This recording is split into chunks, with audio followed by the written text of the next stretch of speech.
Ever wonder why there are two types of castor oil? Black Jamaican castor oil and golden or regular castor oil. With castor oil's growing popularity, you gotta wonder, does one work better than the other? Should they be used differently? And one of the most asked questions, which type of castor oil is best to put in our belly buttons? Let's dive in. I own and use both golden and black castor oil in totally different ways. My why for this may or may not be scientifically backed. I respect science and its insights. However, I do not allow it to override my real-time, up-close personal experience and experimentations.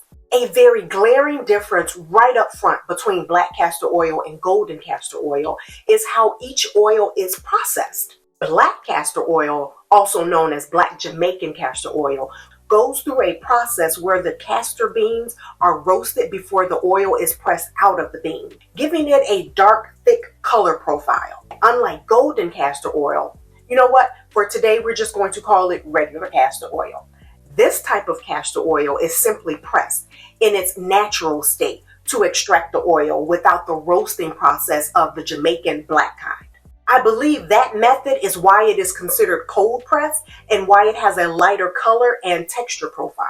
With the differences in how castor oil beans are handled, the resulting color and thickness contrast, I am pretty confident that is why black castor oil has a distinct smell, not a bad smell, more a slightly overcooked nutty smell. Regular castor oil, to me, it doesn't really have a smell. If you ever come across a bottle of castor oil, black or regular, and the smell is off-putting, please don't use it. Same goes for any bottle of castor oil you use or plan to use. If the color is much darker than normal, black castor oil, the color is more amber, while regular castor oil has a very pale color with a twinge hint of yellow. And if the texture is super thick, almost pasty-like, where it's hard to create movement when you rub it between your fingers, the likelihood of the oil being rancid is pretty high, and I wouldn't use it. We can't talk about castor oil without talking about how it tastes, because many of us use castor oil internally. Despite my dramatic bodily and facial expressions when I take castor oil,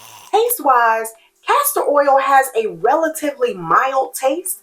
And actually, over time, I don't think I taste anything at all. Like, it has a pretty neutral taste. My over-the-top displays has more to do with the texture of castor oil. The texture reminds me of okra, something I'm not a fan of, or gloppy, thick porridge. But if you are tasting something and you notice any of those other things that I mentioned as far as the color and the texture, if those things are off, the smell is off, the taste is off, don't use it.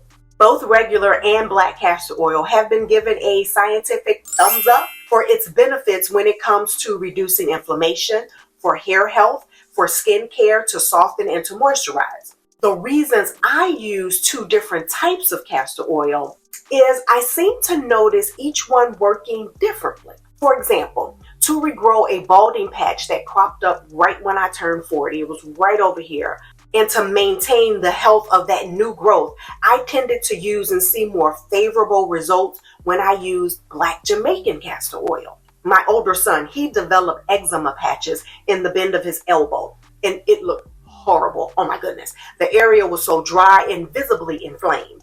We use all the different products, medications, all of those things in conjunction with cleaning up his diet, and we saw marginal success. We stopped using all of those other products, kept the diet still, clean and healthy, and we gave castor oil a try instead. Within a matter of days, he no longer felt the urge to scratch or rub that area. The skin looked more moisturized, just overall happy. Now with him, we saw better results when we used the regular versus the black castor oil. I've postulated some theories why that is. Let me finish sharing the different uses and results, and I will tell you what I think. You let me know if my theory is way in left field or I might be coming up to bat on some things. I tend to notice myself using and relying on black castor oil for my hair and topical use more, except not with my son and his eczema. Regular castor oil is my go-to when I am looking for digestive support to stabilize my weight by using castor oil packs, simply putting castor oil in my belly button or taking it orally. And there are a couple of reasons for this. I, Tressey, prefer regular castor oil over black castor oil. One, and this is not a major mysterious aha, but the person I consult with to help me with my health goals, they've always advised and recommended the regular form of castor oil. When I undergo a deeper supervised castor oil cleanse, the brand that I am given, it's curated with specific herbs, but the thing is, the base of it is regular golden castor oil. From where I stand, if the person I consult with for my health, if they are using the regular kind of castor oil every time, I take notice of that. And two, I strongly believe that roasting the castor beans, that heating process, I suspect it alters the mineral profile. That could be a thing or not important at all.